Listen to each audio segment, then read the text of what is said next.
आणि शिवराज राक्षेंवर परिस्थिती आल्यानंतर काका पवारांना त्याचं दुःख कळालं आणि आज त्यांनी मान्य केलं की चंद्रहार पाटलावर अन्याय झालेला. कुस्तीगीर परिषदेनं मान्य करावं की चंद्रहार पाटलांवर अन्याय झाला आणि चंद्रहार पाटलाला हरवण्यात आलं त्यावेळेस तर माझ्या मनाला कुठेतरी समाधान होईल. नाही तर मला या दोन्ही महाराष्ट्र केसरींच्या गतीची गरज नाही. आत्ताच एका लाईव्ह कार्यक्रमामध्ये आदरणीय आमचे गुरुवर्य काकासाहेब पवार त्या डिबेटमध्ये होते, शिवराज राक्षे होते, संदीपप्पा भोंडे होते, त्यामध्ये होते. मी माझ्या 2009च्या माझ्या महाराष्ट्र केसरीचा मला जो पराभव केला सर्व पंच कमिटीने त्याबद्दल मी प्रश्न विचारला तर काका पवारांनी तो मान्य केला की चंद्रहार पाटलावर अन्याय झालाय. कारण आज शिवराज राक्षे त्यांचा पट्टा आहे, त्यांच्या पट्ट्यावर अन्याय झाल्यानंतर त्यांनी आज बऱ्यापैकी चॅनलवरून सांगितले की माझ्या पट्ट्यावर अन्याय झाला, बऱ्याच गोष्टी घडल्या. मग माझ्या बाबतीत ज्यावेळी घडत असताना तुम्ही तिथं हजर होता. संदीप बाप्पा कुठल्या पदावर होते की नाही मला माहित नाही. आज कुस्तीगीर संघ कुस्तीगीर परिषद सगळं एकत्र काम करत होता. आदरणीय शरदचंद्र पवार साहेब त्यावेळेस तिथे कुस्तीगीर परिषदेचे अध्यक्ष होते. मला एवढंच म्हणणं आहे की मी त्यावेळेस आत्महत्येच्या विचारापर्यंत गेलेलो होतो की मला हरवल्यानंतर.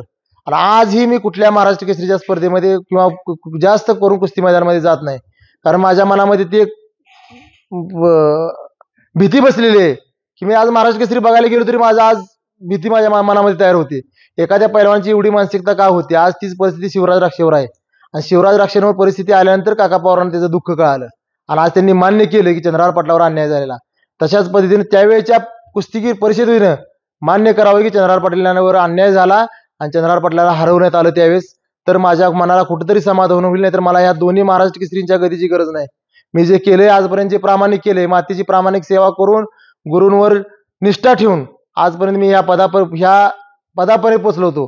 पण खरोखर जर अन्याय होऊन मी एका विशिष्ट विचारापर्यंत गेल्यानंतर जर आपण ह्या गोष्टी जर आपण मान्य केल्या माझ्या पराभवाच्या तर मला माझ्या मनाला कुठेतरी समाधान होईल. किंवा नाहीतर मी उद्या किंवा परवा दिवशी माझ्या दोन्ही गदा महाराष्ट्र केसरीच्या मी कुस्तीगीर परिषदेला माघारी देणार. मला या गदींची गरज नाही.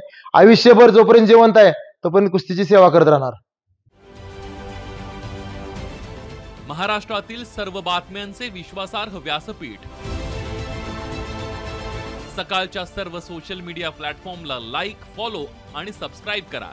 तसंच सर्व नोटिफिकेशनसाठी बेल आयकॉन प्रेस करायला विसरू नका.